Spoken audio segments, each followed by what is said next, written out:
Honorable Tambo. Thank you very much, Chairperson, and to the Minister and to the Department for the presentation and for the spirited contributions from Honorable Subrati and other members of the committee. My concern is that it seems like the Minister is trying to amend legislation using a ministerial policy directive. And I'll tell you why. Because you use the word alignment, and I think you do it deliberately instead of amendment. So I think you're trying to effect amendments using a ministerial policy directive to the Electronic Communications Act as well as to the ICT Sector Code, which is a product of the BBBE Act. Because in your policy directive communication, you say that you seek to align the two. I'm interested as to what would the consequence of that alignment look like? How do you achieve alignment outside of changing legislation? Because the ICT Sector Code, as much as it might be a regulatory instrument under the Department of Communications, it's a product of the BBBE Act. And to give a ministerial directive on the ICT Sector Code, which belongs to that specific act, which is regulated by the Department of Trade and Industry, confuses me. On the Electronic Communications Act, which speaks to the 30% ownership as well, I would imagine that an amendment of that or an alignment of that with the ICT Sector Code would require some level of amendment to either both pieces of legislation or one. One doesn't belong to the Department of Communications. It's a product of an act of the Department of Trade and Industry. The other is an act of Parliament. When you want to achieve this alignment, how do you seek to achieve it using a ministerial policy directive? And I think that speaks to the overstepping of powers or overstepping of executive powers that has been spoken to in the House. That is my primary legislative concern. But also conversely, I mean, we're talking about Starlink here. I don't think we should tiptoe around it. We're talking about Starlink. There might be many other foreign satellite companies that have interest in operating in South Africa, but there's a specific interest in Starlink, and I think Sipho will speak to the political context about that as well. But I'm interested in, has there any been consideration of the impact the introduction of foreign satellite companies operating in South Africa would have on the local telecommunications industry, specifically as it relates to jobs? Because there's a myth going around here that the introduction of Starlink will achieve two things, that it will achieve rural access to internet connectivity and as well will increase jobs. How will a satellite that will operate and be ran remotely from another country impact on the local telecommunications sector's jobs? And considering especially the high unemployment rate in this country. But secondly, what is the knowledge of the department on the costs related to the introduction of foreign satellite operators? Will it necessarily bring higher connectivity levels to rural communities? Will it be cheaper? Comparative to what? And has there been any consideration of the other spheres within which Starlink operates and the regulatory frameworks in the other countries that they operate, and whether they abided by them as set in stone? Because we're aware that they are operating in India with much stricter ownership, regulatory existence in terms of local ownership there. We know there's been a challenge in Taiwan, in Japan. Why are we altering our legislation for Starlink, whereas where it goes to operate in other countries, it did not utilize this coercion for us to change our laws in order for it to operate in South Africa? So I'm interested in the legislative aspect of it, and I think we'll talk further after we get clarity on that. Thank you, Chair. Thank you, Honorable Tambo. I think it was Honorable Chawuke after. Thank you very much, Honorable Chair. If you don't mind, I will remain seated. Greetings to honorable members and also to the Minister and his delegation.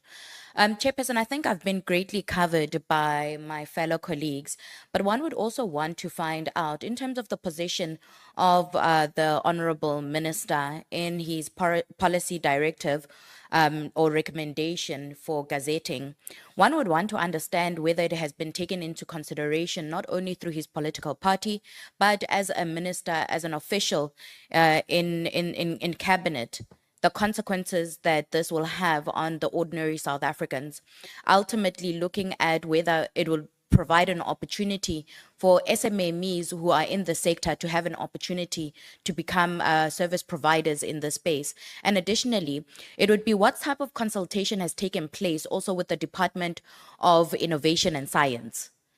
We do know that Innovation and Science has a particular program and project that they are running as well. And one would want to see if this was a unilateral decision that was taken, or was there consultation and consultation that is befitting and sufficient to really put a case study forward. Chairperson, also just taking into consideration, and I think this was said by Honorable Sobrathi, in terms of how the minister has conducted himself with the policies and perhaps how he seeks to amend transformative policies, one is quite concerned in terms of whether we are progressing or regressing. And perhaps through your guidance and your leadership, Chairperson, you will guide us in terms of the proximity or the reach of the minister and this portfolio committee in terms of those amendments and perhaps the recommendation. And I think it's quite important for us to re-emphasize that as a portfolio committee and as part of our oversight and our responsibility, we are finding out decisions that are made by the minister on social media and through media platforms. And one would want to have an appreciation that the minister is regularly invited to this platform and to this portfolio committee to take us into confidence on developments of the department. And I think this was said by Honorable Matafa, if I'm correct, to the question to say, or was it yourself, Chairperson, to say, did he sit and then make a decision? Or is this a political party directive and political line of march that is currently being displayed? And we must understand that, as indicated by my colleagues as well, we must take a very clear stance that we're not going to derail from a transformative agenda where we seek to improve the lives of the most vulnerable and create economic opportunities. And I think what is clearly displayed here is leaving an opportunity for international players to come through the back door without consequences, and therefore removing or creating a greater vacuum from those who are in the local market from actually competing. And I think this is what these recommendations that are brought forward by, and I'm going to call them recommendations by the minister, seek to achieve, and more especially favor business rather than look at the interest of South Africans and those who are previously disadvantaged from opportunities. And how do we ensure that these economic opportunities are really deeply rooted in providing or being distributed with the previously disadvantaged in our communities? The last part, Chairperson, I think one wants to find, or second to last would be, in terms of the travel that has been done or that has taken place through the department, what are some of the findings that the minister can give as part of the case studies for us to really understand what type of not conversations, but discussions are taking place through your international travels? Because this starts to raise some great concerns, and especially around Starlink, to say, are we having our GNU partners, GNU leaders and other political parties perhaps in the background utilizing their proximity to advance their own political agenda and create alliances internationally? And it must be cautioned, and I think perhaps it must be clearly stated. And then the last part, Chairperson, in terms of the department, it's not consequence, but its ability to measure the risk, its risk analysis. What are the risk analysis that have been conducted in terms of what has been pronounced by the minister? And does the department have the financial capacity to even take this legally? Chairperson, I'm going to leave it there. Thank you for the opportunity. Thank you very much, Honorable Chawuke. I didn't see Honorable Alicia's hand, so I don't want to leave you. Zonke. Yeah. Honorable Alicia? Oh, you're saying no? Okay. Kumda Makileyo that was she me, wants I to get- come after yeah. Honorable Makubel. It was Honorable Makubel and Honorable Shong. Yes, thank you you. so much, Chairperson. Appreciate this time. Thank you, Minister, for gracing us, and our greetings to all the officials and interested parties, my colleagues here. Minister, you are at pains to explain the inexplainable in our view. The clandestine unilateral approach that you took in providing this policy directive is for us very bizarre and very abnormal. This is supposed to be a transparent process according to Section 9 of our Constitution. The public should be aware of it, there should be engagement, and the institutions, at least that you preside over, should be aware of this process. Now, Minister, when you do a policy directive, you're supposed to do a detailed consultative stakeholder engagement. We have not seen that. We've mentioned that even in our letter to you. We're supposed to see your regulatory impact assessment that you would have conducted that would lead you to do this policy directive. We have not seen that.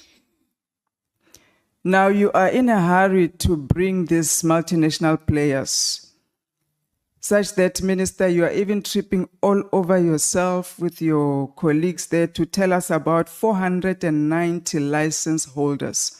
These are historically disadvantaged groups that have ECNS and ECS license. You raise other questions besides those that we came with. Now you talk about competition, you want to create competition. You've got 490 historically disadvantaged license holders that all of them are sitting at home. You have given them licenses without support, without financial backing, without any technical backing. And now you are even saying to multinationals, you don't need to partner with these 490 historically disadvantaged groups. We are going to find a way to avoid you giving them 30% of Triple BEE Act imperatives in terms of equity, ownership, management and control of the ICT sector. You are issuing this policy directive in the guise of creating competition. You are issuing this policy directive in a guise of trying to enable some sort of digital inclusion. You have it sitting right in front of you. The fact that there was a moratorium by ICASA under your department, Minister, to say we're not going to issue any further licenses, but we're going to support the current license holders, ensure that they partner with multinationals that come into the country, ensure that they can breathe, they get capital, they get supported. Have you consulted these 490 license holders in this policy directive? Have you heard from them? What are their limitations in terms of providing connectivity as their licenses are demanding them to? Now, it sounded as if you actually cared for these historically disadvantaged groups that are sitting with licenses that have become useless. But you issued these licenses, then you left them to the sharks, you threw them to the sharks. We only have two dominant players in the telecoms industry in this nation, MTN and Vodacom. And these poor license holders must now contend to be some last mile connector somewhere if by luck they manage to get any project that comes their way. You have not told us any of the support that you're offering to these license holders. I think your reason of competition is really flimsy, it's frivolous. It should not even have been raised in this platform. What you should be doing is to ensure that these 490 are empowered enough to be able to create competition for the two dominant so that we get our data costs low and we're able to give coverage to the underserviced rural and remote areas. Now, Minister, that was in response to what you spoke about. The digital communications and the Communications and Digital Technologies Department has been mandated to enable South Africa's digital transformation. To date, we can tell you that you have achieved no digital inclusion. You have not created any economic growth for the country or enabled the government to create any further employment or economic growth. You have not achieved universal access or any objectives that are spelled out in the ICT white paper. We ask ourselves sitting here, then what is the point of this department? With billions of rands that have already been funneled into your entities, we anticipated an ICT revolution in your operations. If not for the disastrous Oval meeting in the White House, which descended into a televised spectacle in which South Africa was subjected to a global ridicule as a barbarian, violent nation, pressured into abandoning its sovereign laws to appease the billionaires and multinationals like Starlink, with an investment pitch that turned into a violent crime scene of us slitting each other's throats, raping our women over and over again. If not for that scenery, where your department, Minister, became a center stage, that you have failed to provide technology that will cover our borders, that will monitor crime on our streets and in our homes and rural areas. You failed to provide connectivity that will give our children online schooling. You failed to provide connectivity in police stations such that we are able to remotely report cases and the police are able to respond to cases immediately. If not for the failures of the telecommunications department, perhaps that spectacle of the White House would not even have happened. Minister, we had even forgotten about you and your department, if not for that meeting. Let alone why we are even doing this digital inclusion and migration in the first place. But let's begin here. Blessed memory, Minister Mutsipe Katsiburi was a visionary who announced in 2007 digital migration. And she started all sorts of ICT revolutionary stuff for this nation. White papers that will give us digital inclusion. And the cabinet approved that. And the first digital signal was switched on in November 2007.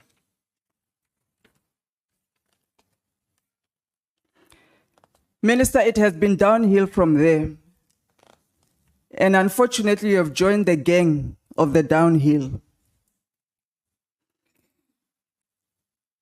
Because of the inability of this government, we have failed to meet every single deadline for digital inclusion, digital migration, to ensure that a rural child in South Africa can connect to the internet, can learn online, and can access research on internet. I can go to town to list all the failed deadlines from 2011, 2013, 2015, going to your research, 2021. The latest deadline that you had set yourself, you were sitting there, was 31 March 2025, which came and went. No digital migration. Let's talk about ASA Connect. Since 2015, you are going to connect 4,000 schools.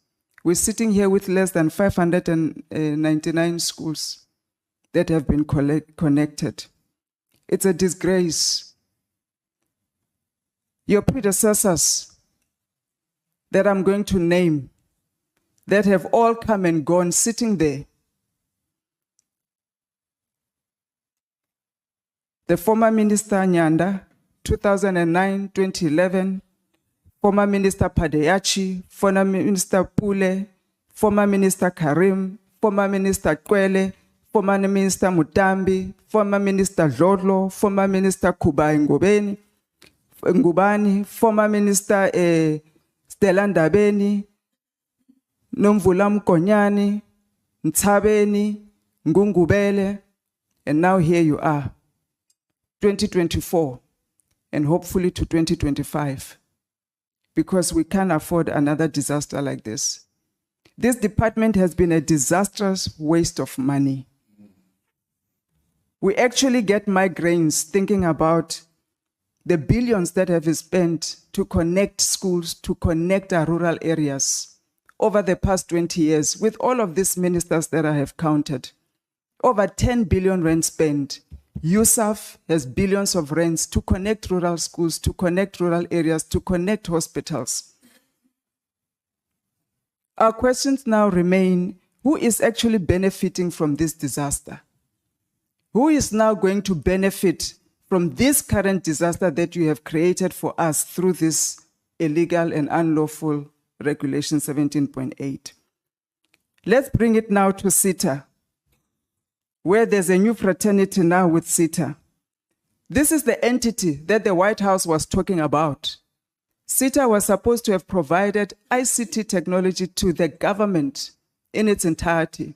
Since 1999, when it was formed, SITA has managed to achieve nothing. Claims of corruption leveled against it, leadership instability, governance failures, and the list goes on. To an extent where you yourself, Minister, you've called on the Public Service Commission to launch a comprehensive investigation into this agency.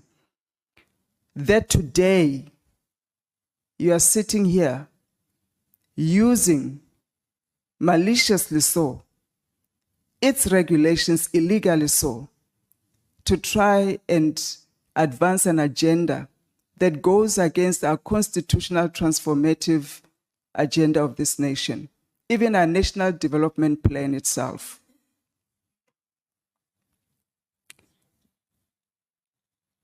Now, when we watch that ill-prepared conclusion, Honorable not yet, Minister. We've been waiting. Sorry, Minister, waiting. We've been waiting for this. I will not be long, but I need an opportunity to express this. It's of national interest. We waited for everybody who was late to arrive here, so may we kindly have this opportunity to express. It's our one opportunity. Our constituencies are listening to what we are saying. Those ill-prepared GNU delegation that was at the White House describing the failures. Minister, they were describing the failures of SITA. They were describing your failures as a Minister of Communications and Digital Technologies.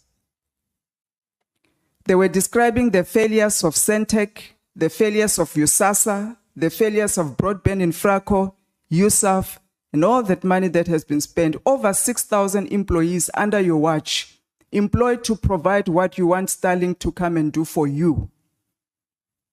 Frankly, we think that meeting, that whole fiasco, Minister, was a vote of no confidence on you. Your party leader sitting there, John Steenhuisen, the president, and all the other ministers and their billionaire friends have actually issued a vote of no confidence on you. And hence they are begging Starlink to come and do your job, and the 6,000 people that this government is paying on a monthly basis to do this very work. And what is your response to all of this, Minister?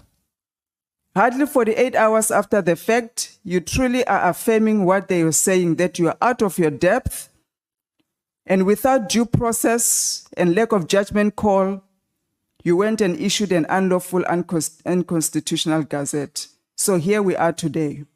And as MK Party, through this committee, we're here to provide oversight. Over the past 30 years, oversight was just reduced to ineffectiveness, pushing partisan agendas. That time is over.